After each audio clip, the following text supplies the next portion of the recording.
Let's go live to Richo, former Labor Minister. He's now a senior counsel at Premier National.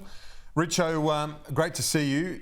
It's quite a contrast at the moment, isn't it? You had Anthony Albanese really wanting to reiterate to people he's delivering on promises. The first one was that HEX debt reduction. Today and this week is the PBS, cheaper medicines.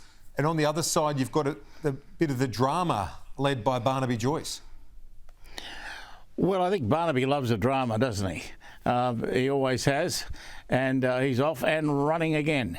I think one of the problems is, of course, that if you're Sussan Ley, you've got to look behind you at a bunch of troops that are hardly united.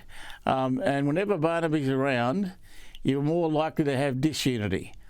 There's one thing about this bloke, he doesn't unify people, he tends to polarise people in one way or another.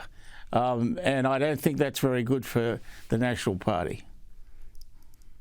It's quite clear that David Littleproud's got a fair bit of work to do. When you look at the numbers that Barnaby Joyce, just those that were alongside him, it shows that it's not a big party room. And I remember you told me back in the day, and you've said this to me many times, when it comes to leadership, only believe the people that tell you they're not going to vote for you. That's right. Yeah, they're the only ones you can be certain of telling you the truth.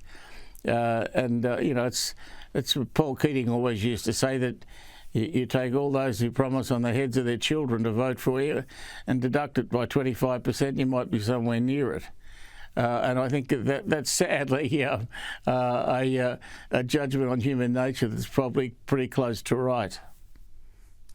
David Littleproud, then, it's not rock solid. We're talking about Sussan Ley, but then he's got some of those sensitivities to navigate right now. And again, once again, we're talking about climate change.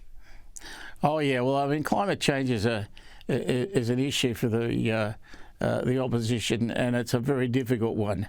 I don't envy Sussan Ley trying to sort that one out, because you've got a pretty solid block in the Liberals who believe in it, and then of course you've got a pretty solid block in the Nats who don't. And how you reconcile two completely opposite and opposing thoughts is not an easy matter.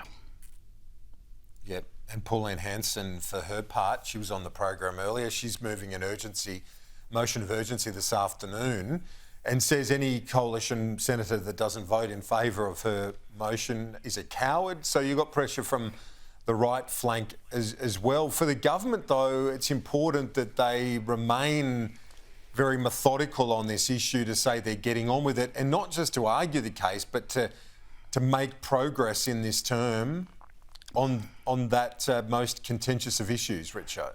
Yeah, they're going to have to show that progress. It's going to have to be demonstrable. You know, you can't just talk about it forever. You've got to be able. You've got to show where you're having wins on it. Now, Labor haven't had a lot of wins on it, but I think maybe that tide is turning and they're about to come. But I hope they are, because you know you can't just talk forever. You've got to deliver. If we just finish now on foreign policy, the Prime Minister toughening his language on Friday when it comes to Gaza. How do you think he and Penny Wong have managed this so far?